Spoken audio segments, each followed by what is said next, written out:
kan ke pemerintah daerah, ya, ada di kabupaten, ada di provinsi. Tapi nanti masukan dari Misteri Gas tadi sangat bagus sekali. Itu masukan yang nanti akan kami tindak lanjuti segera. Kalau perlu sebutkan di mana tempatnya, siapa orangnya, kita akan langsung laporkan ke APH. Baik, Pak Kamil. Terima kasih Mr. Jess. Kayaknya saya kenal suara Anda. Itu yang pertama. Yang kedua, kalau Anda katakan bahwa kami dari pihak OJK tidak melakukan pengawasan, sangat-sangat keliru. Kami sudah membentuk Satgas Waspada Investasi. Sudah tersebar di 35 di kota kabupaten seluruh Indonesia. Yang terdiri dari 7 lembaga. Menko Koperasi, kemudian Kepolisian, Kejaksaan Agung, BKPM, Kementerian Komunikasi dan Informasi, dan Badan Pengawasan Perdagangan Berjangka.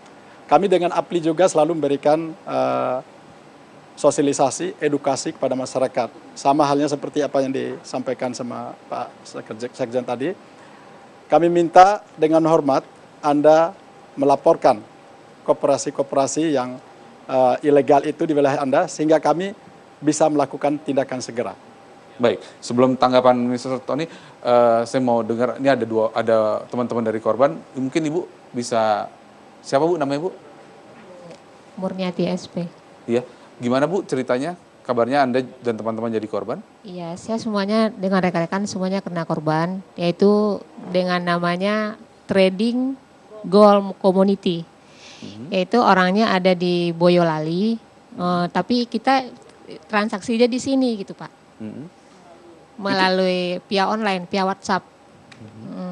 Jadi bikin jaringan sama yang seperti yang dikatakan Ibu tadi, memang ceritanya seperti itu, kita dijanjikan dan profitnya gede dan memberikan juga bonus akumulasi kepada member-member yang ada atau nasabah-nasabah yang baru direkrut. Berapa uang yang diinvestasikan rata-rata? Kalau saya total kerugian yaitu ada sekitar 37 juta, yang sudah terima memang udah ada juga yang cair, yaitu sekitar 2 kali pencairan, pertamanya cair 2 juta, yang kedua cair 4.500.000. Itu dalam kurun berapa lama pencairan itu? Setiap berapa bulan? Berbeda-beda Pak. Oh berbeda-beda? Iya. Oh gitu, baik. Selain Ibu ada lagi? Oke. Mbak juga sama? Sama. Gimana Ya ceritanya, kalau Mbak? saya memang juga seperti itu ya, kita karena itu kan dari teman. Jadi kita mengetahui dari teman ke teman lagi gitu loh. Jadi dia, ayo ikut kata dia bilang gitu ya. Aku coba-coba. Aku pikir kenapa nggak coba gitu loh, dengan modal kecil kita dapat besar seperti itu ya. Ibu investasi berapa? Aku sih karena aku baru ya, aku berjalan sudah di pertengahan, jadi aku masih invest sekitar 4 juta. Oke. Ya di sana, tapi sama sekali aku belum merasakan namanya pencairan seperti apa gitu loh. Oke. Oh belum pernah? Belum. Tapi sekarang tahunya macet? Aku berjalan di bulan April. Aku ikut invest itu di bulan April dengan dijanjikan setiap hari kan kalau kita masuk grup itu, kita dijanjikan setiap hari dengan plan-plan yang ada. Setiap hari plan itu selalu masuk. Jadi ada yang dengan jangka waktu cuma 15 hari kerja, ada dengan jangka waktu 2 bulan, 4 bulan gitu loh. Semakin kita jangka waktunya semakin panjang, itu dia memberikan nominal yang besar. Baik, terima kasih. Mas Tony masih mendengar kami, Mas Tony? Masih jelas. Ya, mungkin Anda mau menanggapi apa yang disampaikan oleh tadi Pak Agus dan Pak Kamil Razak? Ya, memang berat ya tugas dari anggota-anggota Kementerian Koperasi, Dinas Koperasi, anggota dari OJK. Tetapi itu adalah kewajiban. Kenapa? Contoh dari koperasi ya. Ini sedikit aja yang simpan pinjam sedikit saja. Kenapa? Kalau memang mau turun, itu warung-warung pedagang-pedagang yang di pinggir jalan, yang di mana-mana, itu pasti semua minjem ke koperasi simpan pinjam yang harian. Itu bayarnya harian dan kalau di total per bulan, itu bunganya lebih dari 15%. Itu kan jelas, walaupun tidak ada laporan, sudah menyalahi kalau memang mau turun dari Kementerian Koperasi. Kalau dari OJK memang agak sulit ya untuk turun ke bawah, kecuali memang banyak anggota intelnya, gitu Pak. Baik, saya penasaran, uang yang kata Anda bilang tadi hampir 6 triliun bisa dikumpulkan oleh Anda dan teman-teman itu Anda taruh di bank atau diinvestasikan lagi atau tidak? Uangnya kami taruh aja di kantor Pak, kita gelar. Kalau Kalau yang pernah ke koperasi kami itu sampai uang diinjak-injak, Pak. Itu, kita itu aja sampai untuk saya pribadi itu untuk membagikan bonus bulanan itu pusing, Pak, sampai kami harus menggaji karyawan harian karena nggak sanggup untuk memberikan bonus sendiri. Karena anggota saya sendiri aja lebih dari 1.000 orang. Jadi uang segitu banyak tidak ditaruh di bank, Tidak. tapi benar-benar hanya disimpan. Jadi kayak penyimpanan zaman konvensional begitu. Betul. Tidak di bank. Nah, itu kemudian mulai macet ketika dalam kondisi apa? Mulai macet itu, yaitu tadi saya pernah bilang bahwa karyawan kami itu menyerahkan untuk membuat kwitansi bodong. Yang satu orang itu bisa sampai 15 paket. 15 paket kali sekian, sudah berapa? Karyawan kami saja baru kerja 3-6 bulan saja sudah punya mobil bagus, sudah bisa bangun rumah tingkat. Ya ke situ habisnya. Baik. Artinya uang itu digunakan oleh Anda sendiri juga ya? Iya, betul. Bagaimana lagi cara mereka kemudian mengelabui para nasabahnya? Ungkap kisahnya saat lagi tetap di Benang Merah.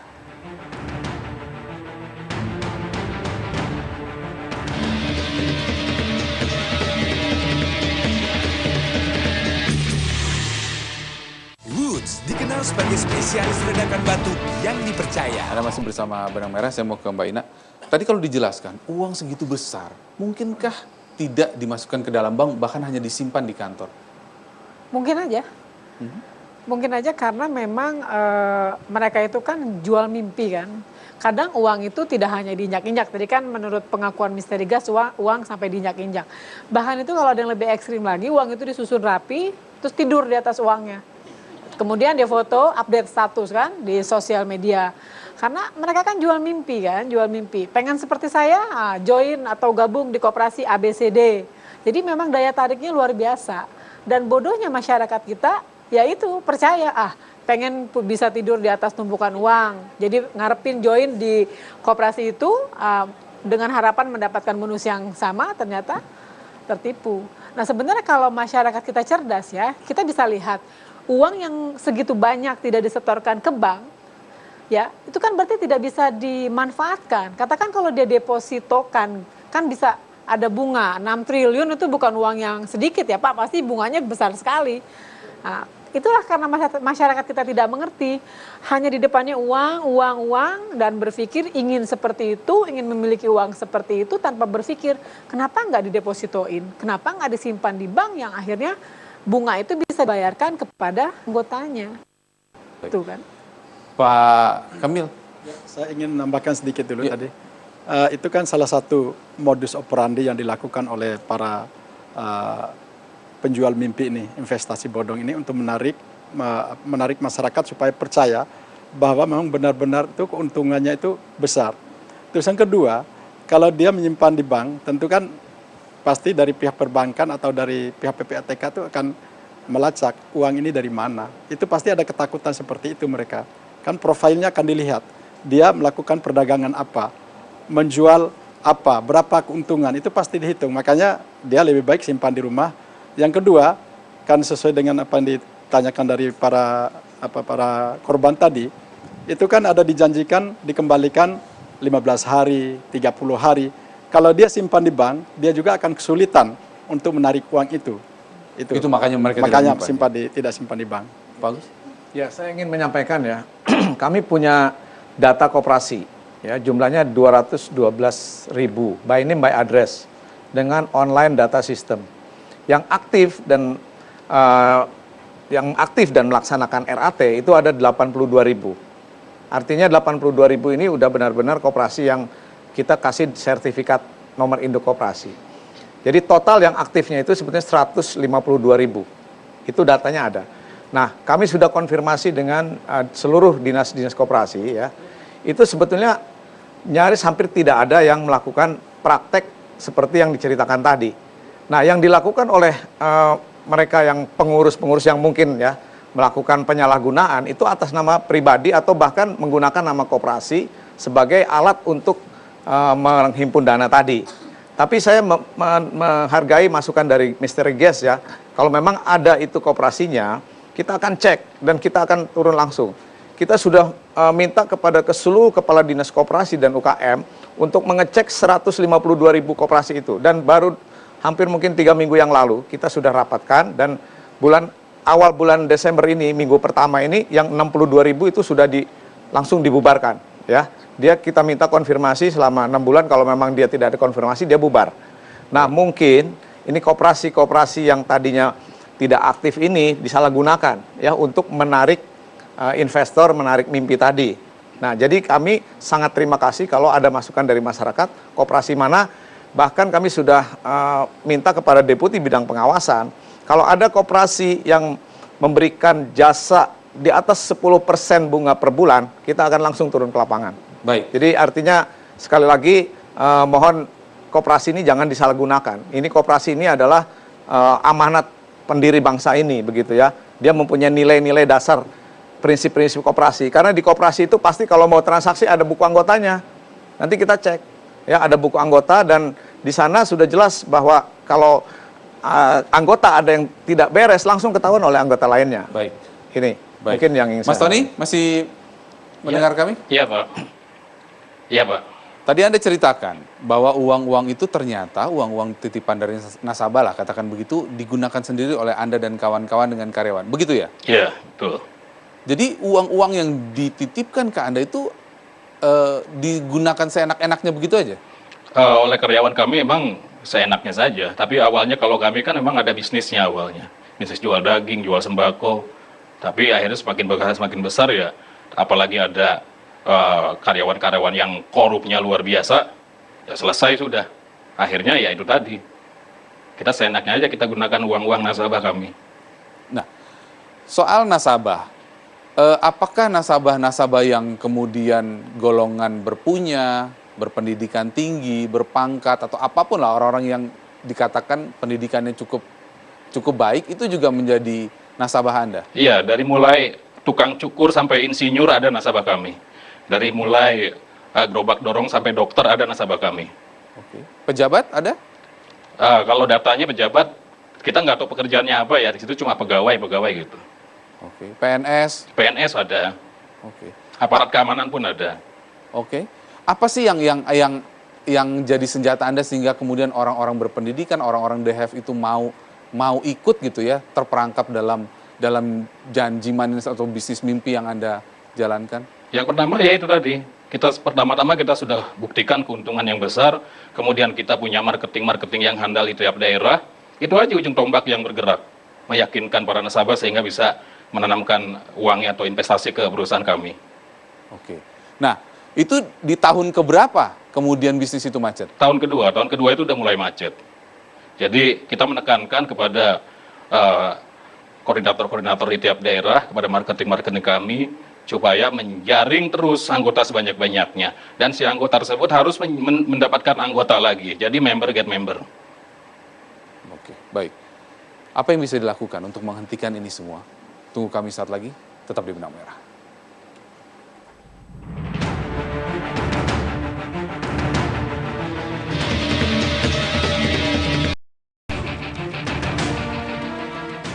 Anda masih bersama Benang Merah.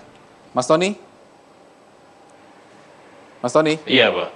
Tadi Anda katakan bahwa bisnis Anda itu bisa berlangsung sampai dengan tahun kedua. Nah, apa yang dilakukan untuk mengamankan bisnis Anda sampai dengan jangka panjang itu? Apa sih yang dilakukan? Ya, kami terus berusaha meyakinkan para nasabah untuk tetap percaya kepada kami. Jadi, yang bonus-bonus itu tetap kami berikan, walaupun akhirnya kami kurangi. Pertama itu. Yang kedua, ya tadi itu. Marketing di daerah itu harus terus menjaring anggota, dan anggota yang ikut harus membawa anggota. Demikian seterusnya. Bisnis itu masih berjalan sampai dengan saat ini? Sudah bubar, Pak. Sudah bubar. Bagaimana dengan aset-asetnya? Nah, aset-asetnya terus terang aja, kalau dari aparat itu masih banyak aset-aset kami itu. Masih banyak yang tersisa yang tidak disita. Kenapa bisa tidak disita? Ya, sudah beralih tangan? Namanya lain, alih-alih nama. Beralih nama? Iya. Jadi sudah dibalik nama oleh karyawan sendiri? Iya, betul. Oh, jadi sekarang dikuasai oleh karyawan-karyawannya sendiri? Iya. Itu berarti mereka makan dari duit-duitnya nasabah itu? Iya, betul, Pak.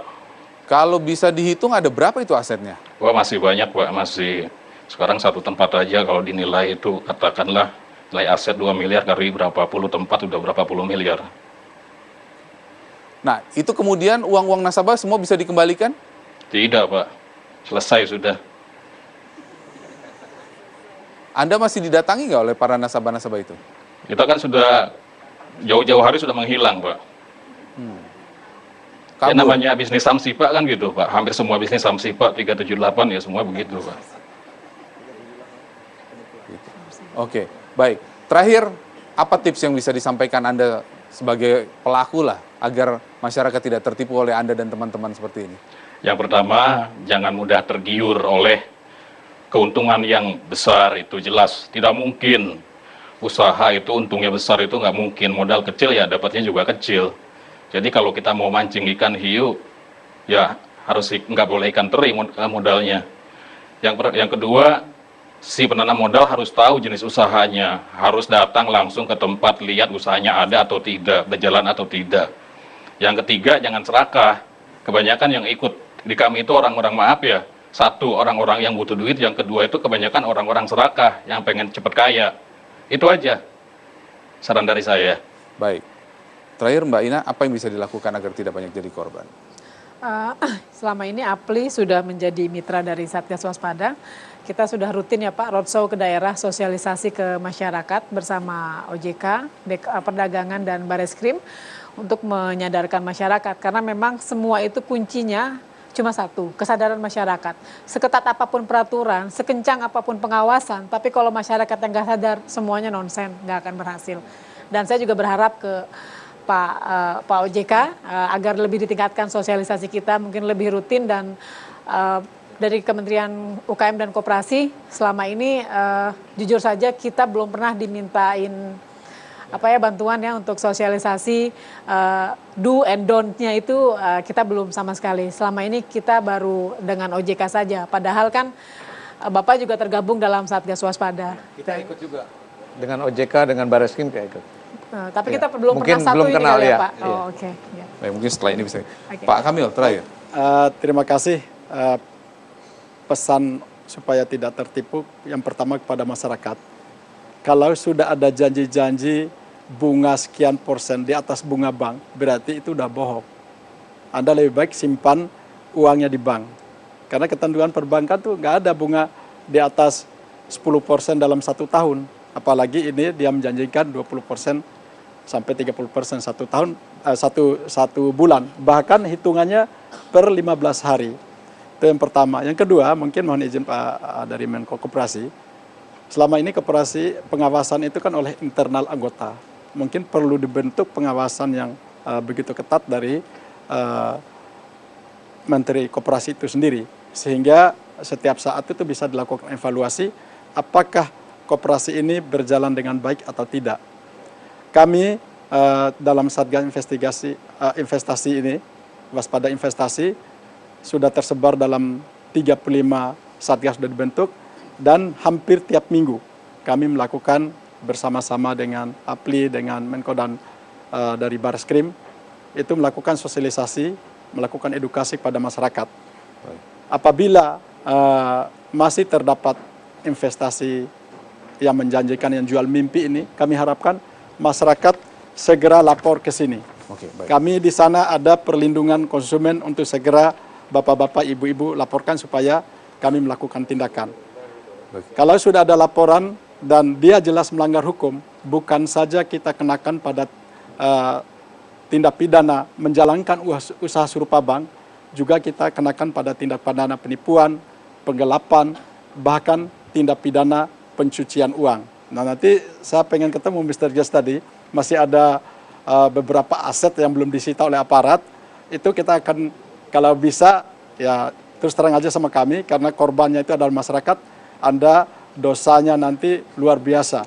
Tidak akan diampuni di akhirat kalau tidak mengembalikan hak-haknya masyarakat.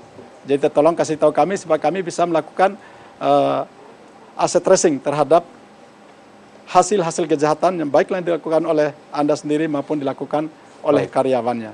Saya kira demikian, terima kasih. Assalamualaikum warahmatullahi wabarakatuh. Terakhir Pak Agus untuk menutup. Ya, saya rasa pelajaran yang bisa diambil dari acara ini adalah apa yang disampaikan oleh Mr. Guest Pak Tommy tadi, bahwa baik dari penyelenggara maupun masyarakat itu akan sama-sama rugi.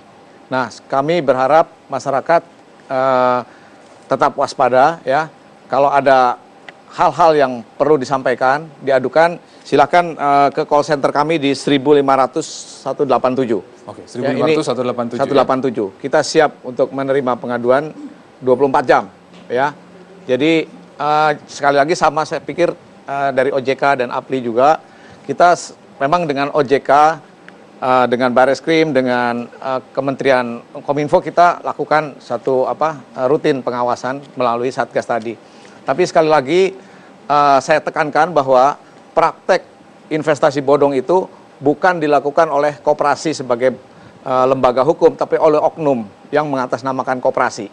Karena menurut catatan kami, koperasi yang kami dapat itu adalah semuanya sudah ada klasifikasinya, ada yang kelas B, A, C dan sebagainya. Jadi kalau memang ada yang melakukan praktek seperti itu, berarti itu kalau tidak pengurus atau bukan anggota. Jadi itu yang perlu ditekankan. Jadi saya pikir mari masyarakat jaga koperasi ini, karena koperasi ini adalah harapan satu-satunya ya bagi masyarakat. Sekarang kita tanya mahasiswa, kalau misalkan kekurangan uang pinjamnya ke siapa? Koperasi. Ya, karyawan kekurangan uang, gajinya kurang, pinjamnya kepada mana? Bukan ke bank, ke koperasi. Begitu juga pegawai negeri. Kalau misalkan gajinya untuk keperluan lain kebetulan tidak cukup, pinjamnya kemana? Ke koperasi. Jadi tolong dijaga nama baik koperasi, dan Deputi Pengawasan Koperasi ini baru berdiri 1 tahun yang lalu. Jadi terima kasih dari OJK, kita akan tingkatkan pengawasan itu dan kita akan tindak tegas sesuai peraturan perundangan yang berlaku kalau memang ada hal-hal yang menyimpang. Menteri Koperasi dan juga Pak Presiden ingin melakukan reformasi koperasi. Jadi reformasi koperasi ini di zaman pemerintahan sekarang ini akan benar-benar dilaksanakan, bukan koperasi dilihat dari kuantitas tapi kualitasnya. Baik. Ya, itu. Terima kasih Bapak-Bapak, Ibu-Ibu atas waktunya bersama Benang Merah. Pesan dari Benang Merah malam ini, jika Anda hendak berinvestasi, maka kenalilah terlebih dahulu resikonya, bukan memikirkan untungnya. Jangan terbalik, karena jika terbalik, Anda berharap untung yang ada ujung-ujungnya Anda akan buntu. Kita ketemu lagi minggu depan, selamat malam, sampai jumpa.